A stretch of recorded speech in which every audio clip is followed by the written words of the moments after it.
কাউকে বাধ্য করতে চাইলে তার নাম ধরে এই আয়াতটি 11 বার পাঠ করুন, সে আপনার কথা শুনতে বাধ্য হয়ে যাবে ইনশাল্লাহ। কিন্তু এটি কোনো খারাপ কাজে ব্যবহার করা যাবে না।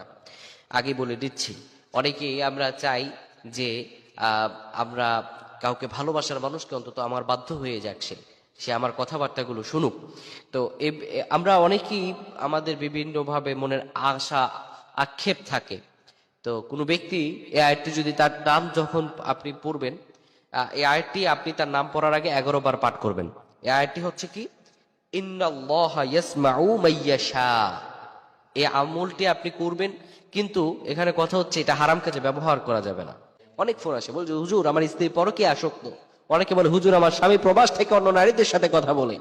সংসার ভেঙে যায়, সংসার টিকে না, অনেকের নষ্ট হয়ে যায়। তাদের জন্য কি করা, হালাল ভাবে আপনার হালাল স্ত্রীর জন্য আপনি এই দোয়াটি পাঠ করতে পারেন।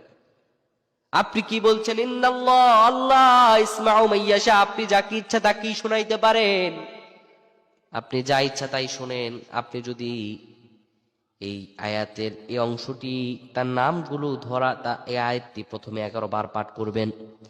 এরপরে যাকে আপনি বাধ্য করতে চান তার বাবার নাম আর তার নামটি পড়বেন, তার বাবার নাম আর তার নামটি পড়বেন। এরপরে 11 বার এই আয়াতটি পড়বেন, ইন্নাল্লাহ ইয়াসমাউ মাইয়াশা।